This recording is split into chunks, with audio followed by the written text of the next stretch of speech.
Dan kita akan membicarakan tentang potensi kawasan perbatasan, terutama di perbatasan laut. Saudara, kita ketahui setiap negara tentunya mempunyai wilayah perbatasan, entah itu darat maupun laut. Dan Indonesia berdasarkan Undang-Undang Nomor 43 Tahun 2008 tentang wilayah negara serta Perpres Nomor 12 Tahun 2010 tentang Badan Nasional Pengelola Perbatasan, diamanahkan bahwa BNPP ini bertanggung jawab penuh terhadap pengelolaan batas wilayah negara. Dan batas wilayah negara kita ini berdasarkan PP nomor 26 tahun 2008 tentang RT RWN, terdapat 10 kawasan perbatasan, 3 diantaranya merupakan kawasan perbatasan darat dan 7 kawasan perbatasan laut. Dan khusus pada dialog pagi hari ini kita akan membahas mengenai kawasan perbatasan laut bersama 2 orang narasumber yang sudah hadir di studio dan akan diperkenalkan oleh rekan kami, Baby. Silakan, Baby. Selamat pagi dan selamat datang. Ada Bapak Profesor Dr. Adri Paton MSI selaku Kepala Badan Pengelolaan Kawasan Perbatasan Pedalaman dan Daerah Tertinggal atau BPKP2DT Propkaltim. Ya. Selamat pagi. Selamat pagi, Pak. Ya, pagi. Dan juga ada Bapak Insinyur Sunarto MM. Beliau adalah Asisten Deputi Potensi Kawasan Perbatasan Laut BNPP. Selamat pagi. Iya, selamat datang, Pak.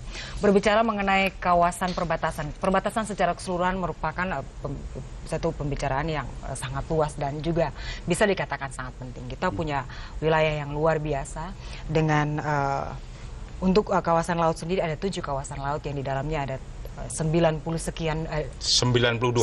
pulau-pulau kecil. Terluar, Pak, ya. Dan hal ini tentunya memerlukan perhatian. Namun sayangnya sampai dengan saat ini sepertinya perhatian yang bersinergi dari berbagai kementerian masih butuh perhatian yang lebih besar lagi. Bagaimana BNPP melihat hal ini dan apa yang sudah dilaksanakan? Kira-kira seperti itu, Pak. Terima kasih, Ibu. Selamat pagi ya. Jadi begini, di kawasan perbatasan laut ini di dalamnya termasuk 92 pulau terluar. Memang sekarang ini kondisi existing pengelolaan kawasan perbatasan masih cenderung dilaksanakan secara sektoral. Sehingga boleh dikatakan pengelolaan kawasan perbatasan stagnan. Begitu-begitu saja, kalau orang Jawa bilang. Sehingga disinilah yang melatar belakangi kenapa lahir Badan Nasional Pengelola Perbatasan atau BNPP. Kalau kita mencermati RPJMN 2010-2014, di sana ada 29 kementerian lembaga dengan 60 program. Dari 60 program tadi, hanya 14 program yang spesifik untuk kawasan perbatasan. Namun masih ekosektoral.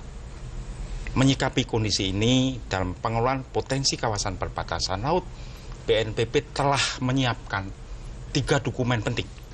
Yang pertama adalah Green Design, ini selaras dengan RPJP pemerintah 25 tahunan.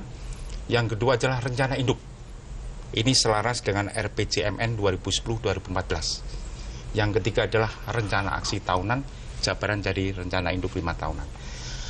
Di dalam Rencana Induk inilah, untuk akselerasi pengelolaan potensi, BNPP menetapkan 111 lokasi prioritas yang berada di 12 provinsi, 38 kabupaten kota. Untuk 2012, BNPP menyiapkan 39 lokasi prioritas, 28 di kawasan darat dan 11 di kawasan perbatasan laut. Itulah yang menjadi lokasi prioritas garapan bersama 18 kementerian lembaga yang menjadi anggota BNPP, 12 gubernur yang mempunyai wilayah perbatasan, dan kementerian lembaga yang melaksanakan kegiatan di kawasan perbatasan. Itu harus diikuti oleh semua kementerian lembaga. Itu menjadi kebijakan BNPP agar supaya yang sementara ini ekosektoral bisa masuk ke dalam lokasi prioritas yang ditetapkan BNPP. Baik, sebelum ke Pak Adri barangkali, artinya gini, kalau di masa lalu sebelum adanya Undang-Undang Nomor 43 maupun Perpres Nomor 12 2010 tentang BNPB, di masa lalu kita memandang perbatasan ini mungkin sebagai bagian belakang rumah kita. Betul, gitu. betul. Sekarang menjadi teras. Gitu. Betul. Nah, progresnya sejak regulasi ataupun undang-undang ini ada sampai di mana sekarang, Pak? Begini, Teras rumah kita itu progres, Bapak bicara progres. Ya. Walaupun BNPB baru berumur 1 tahun 4 bulan. Ya. Kami bukan hanya teori tadi kan ada lokasi prioritas. Baik. 2011 ini kami sudah khusus di kawasan perbatasan kami sudah mengimplementasikan dana tugas perbantuan di Pulau Miangas yang berbatasan dengan Filipina. Semenjak dulu Miangas ini menjadi perhatian namun belum ada realisasi yang signifikan.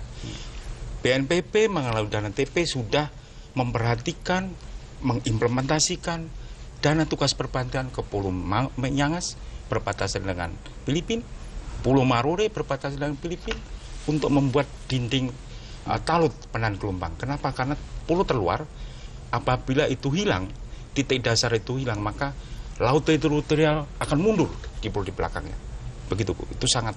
Jadi bukan hanya teori, BNPB telah mengimplementasikan dan TP, tugas perbantuan untuk di kawasan perbatasan. Jadi ini bukan persoalan peningkatan ekonomi rakyat di sana semata, Pak ya. Ada persoalan lain di balik itu. Baik. Karena di kawasan perbatasan bukan hanya ekonomi. Begitu banyak. Banyak. Perdagangan keamanan dan ekonomi harus selaras.